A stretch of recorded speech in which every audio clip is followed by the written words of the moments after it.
I'm running because I don't think that, and I don't believe, it's not that I don't think, I don't believe that the present Congressman, Benny Rohrabacher today, is representing our district. I think that being in Washington for so many years, he's forgotten where he started from. And then I am obviously very, very concerned about his stance on Russia. And again, I want to qualify that. He's advocating a relationship with Russia that I think is dangerous for the United States. I don't believe necessarily that Russia is our friend. And I don't think that Russia will ever have anything that benefits the United States. On the other hand, the congressman does believe that. He is almost, for some bizarre reason, I know how he started in politics. I know how he went. He was a speechwriter for Ronald Reagan, President Reagan. I admire that very much. I appreciate that. For some bizarre reason, I think that his stand changed somewhere. I have my own opinion about that, but I think it's the wrong way. He is on the wrong side of history from this point of view. So that's one aspect of it that really concerns me. What was your opinion? You kind of alluded to it. What was your opinion about why his stance changed? Why he changed his mind? Well, it is well known that his affinity for President Putin, when he lost the arm wrestle match in Petrograd, I guess. I think I mentioned a couple of bottles of vodka, and after that, they were good friends or best friends for that matter. I happen to believe that President Putin is doing what he's supposed to do. He was a colonel in the KGB. And coming from a communist country, I do understand what that means. He was part of the intelligence apparatus for USSR at that point. Now he's the president of Russia. But people like that do not change their opinions just because times changed. People like President Putin was born, raised, bred for a single purpose in life, basically. It is basically to obtain, extract information without even knowing that he's extracted it. So in other words, he's making you his best friend, and you think that, which I believe that President Bush regret the comment when he says, "I looked in the man's eyes and I saw a sincere pair of eyes." It was very naive of us to believe, because Russia was down broke when they started in 1990. We thought they're out. Well, they were never out. They never abandoned what they were trying to do. It just happened to be that for a brief period of time they were broke, and they got time to rebuild themselves. And today, you did ask me, I did alluded to a comment off record when I told you that Russia was trying to get an IMF loan for $7 billion. They were turned down. It was $6 or $7 billion. And today there are 118 billionaires in Russia alone. And President Putin is believed to be worth over $200 billion. So obviously the financial problems that they used to have, they don't have it anymore. They're investing tremendous amount of money in weapons. They're investing tremendous amount of money in submarines and fighters, and Air Force and ships and everything on radar and everything else. And they got the new tank that came out. So for us to think that Russia today does not have any goals in mind, I think it's very naive. I think we should be very, very careful with them and treat them as a worthy adversary.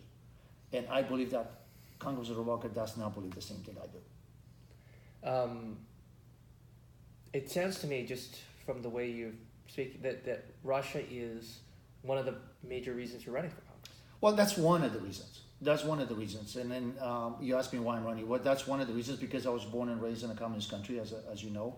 I was born and raised in Romania. It was a communist country in 1989. It fell before USSR failed. Mm-hmm. And I lived under communism. I know what communism tastes like, feels like, smells like, because I lived it. I know how they tried to get in and how they're going about deceiving people and taking people's liberty. Mm-hmm. Well, obviously, I don't want to see that happen in the United States. And the stand of Congressman Rohrabacher is a very big concern of mine. Another concern of mine is, and I'm running because I don't want to see necessarily marijuana in a federal level legalized. I don't believe it's necessarily a good thing for our country.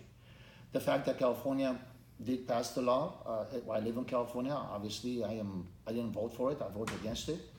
Congressman Rohrabacher did vote for it. He supported Prop 64, which legalized marijuana. So that's another reason why I believe that I don't want to have that kind of representation in Congress. Another big difference between my position and Congressman Robacher is the taxes. I'm a businessman. I've been in business for 33 years. Excuse me. Congressman Robacher voted against the tax plan. He voted against the president. He voted against the Republican agenda. Now that we have a chance to do something for our country, he chose to go the other way. So those are some of the issues that are very, very different between myself and Congressman Robacher. Tell me about yourself. I'm 53 years old this month. February 28th, I'll be 53 years old. I came in this country when I was 19. It is well known and it's part of on my website. I did start it in California on the street. I parked my van across the McDonald's, and I was brushing my teeth in the McDonald's bathroom, and I was taking showers in my friend's pool. That's what I started from. I went to get a job. I worked very, very hard. Within a very short period of time, I ended up opening my own business, and I've been in business since. I own a construction company. We do residential and commercial mostly, and infrastructure. So I came here with a dream, and I achieved that dream. So you asked me why I'm running. I am very, very thankful for what this country has done for me and the opportunities that are offered me. I want to give back.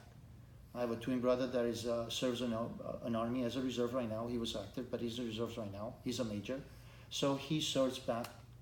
He serves the country, and I want to serve in Congress as my way of giving back. I could not go, unfortunately, to the armed forces because I had a family and I had a business. I could not break away from it. My brother did, and I'm really happy for that. But I think that in the role of congressman, I can make a difference. I don't want our country to lose ourselves. I want to understand, make sure that the American dream is available for everybody, just the way it was available for me.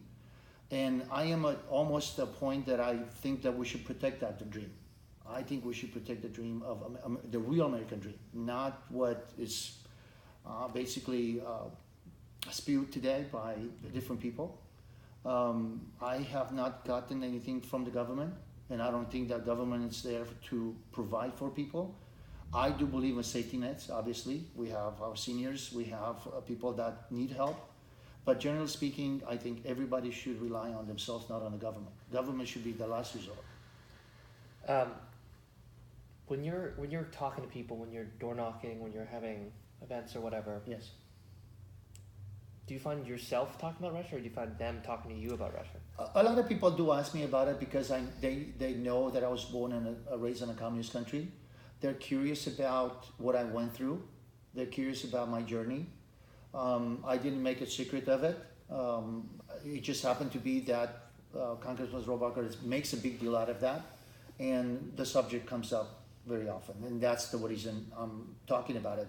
I don't focus necessarily on Russia that much because Russia has been talked about every single day on TV. You cannot open a channel without listening Russia, Russia, Russia. But I believe that it's a big disservice to our country, the fact that the Russia issue is treated the way it's treated right now. I think it should be treated with much more depth than it is right now. It's very superficial, and I'm disappointed of that. That's the reason when I am asked, I am trying to bring this full circle to make people understand how dangerous and how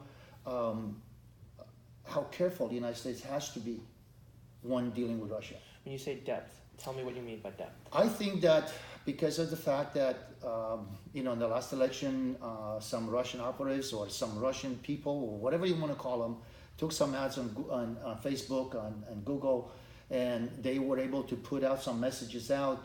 We think that is a big danger to our society.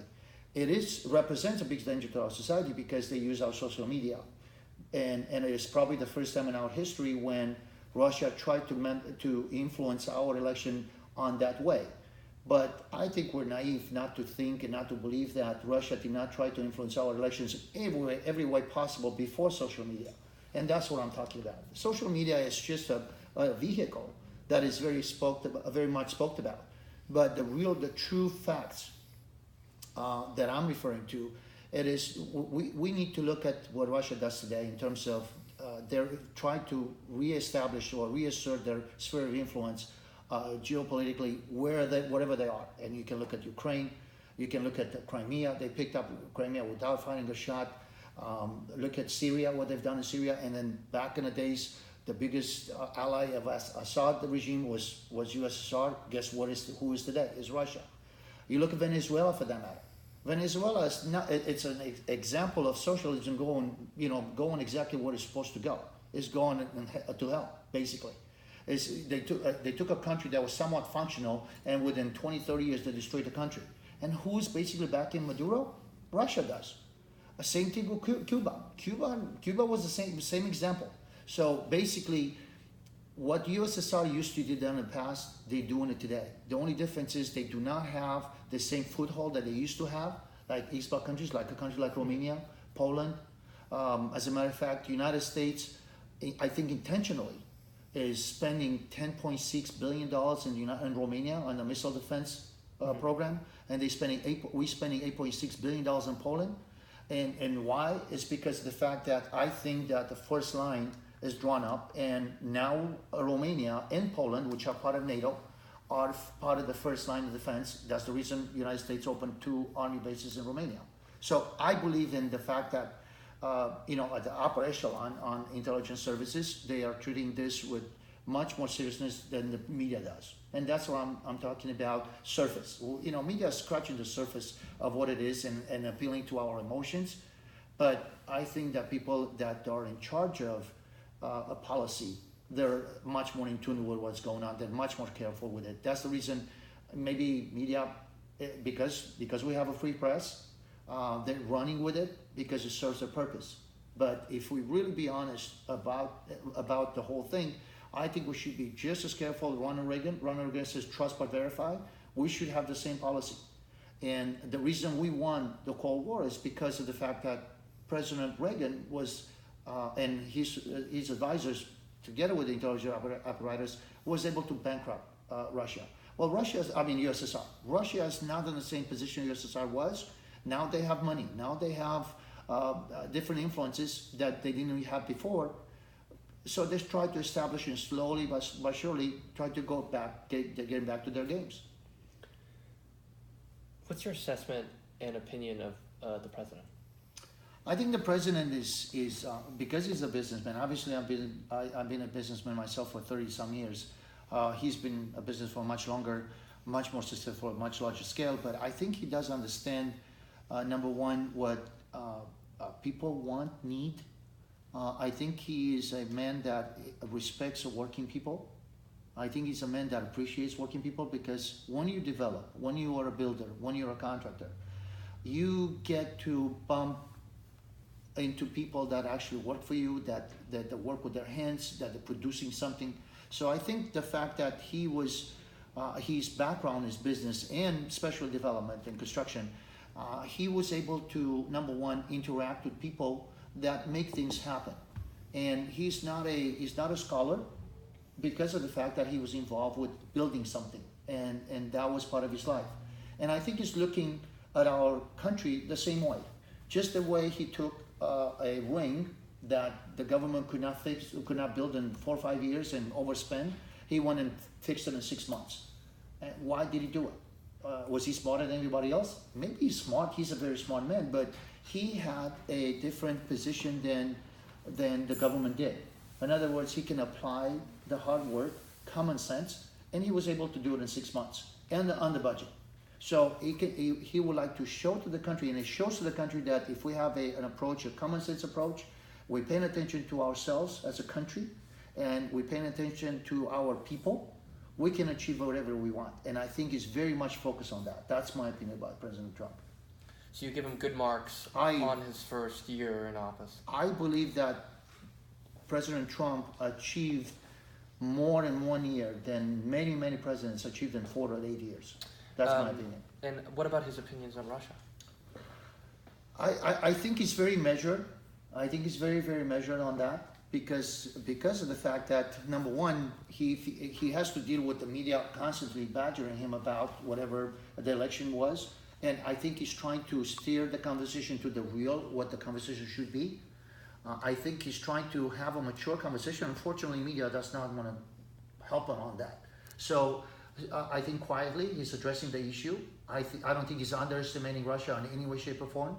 I think he's smart enough to realize and understand what influence means, and you know what I mean. He doesn't strike me as a person that does not do things off the cuff. Maybe people have impression about him because he speaks off the cuff sometimes, but his actions don't prove that.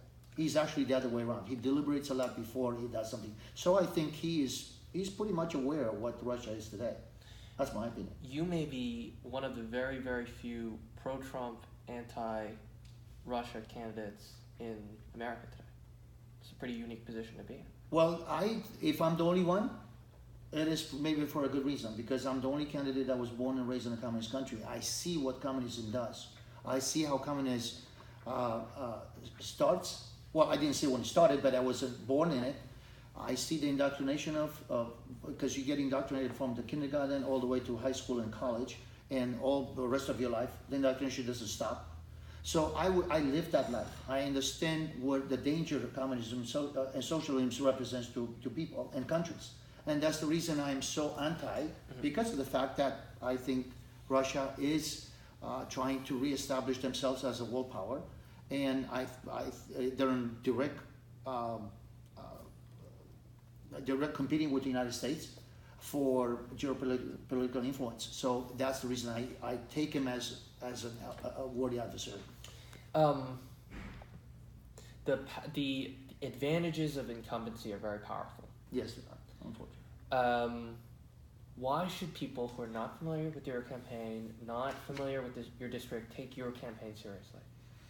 Well, number one, I am a very open book. I am not necessarily trying to sell something that I don't believe in. I am trying to put the values that I live by. And I can tell you one thing, I achieved the American dream because it was offered in the United States. I risked my life to come here to get to where I'm at.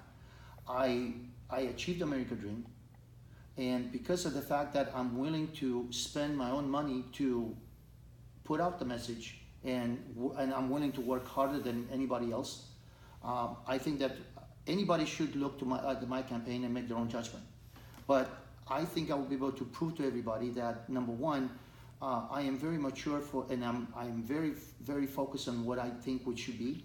I think that Orange County as a county is not represented. Unfortunately, we had two congressmen that retired. So the Republican Party's got a lot of work ahead of us. I believe that Congressman Robacher does not represent Orange County like he used to. I give him credit for the 30 years that he served in the Congress. By any means, I do have all the respect for the congressman, but I think it's time for us to move forward. I think it's time for the new blood, for new people to stop in moving forward on the next generation. How do you beat him? How do I beat him? Mm-hmm. It's very simple, working hard, working much harder than he is. Basically, distinguishing myself from my position versus his positions. I think I am so much different from every aspect, from every point of view. Taking taxes, for instance. I'm a businessman, I'm paying taxes, and I am very much in favor of a tax reform that was just passed. Mm-hmm. The Congress voted against it. He voted against the military spending last year in March. I am very much for the military. The cannabis issue, I am very much opposed to it, although California passed it, but at the federal level, which the Congress is trying to get it legalized at the federal level. I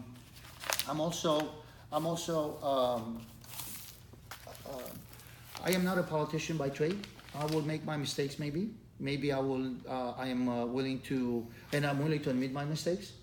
I'm willing to learn. But I also know that I think the time has come for new generations to step in. And, you know, the congressman had a very distinguished career, 30 years.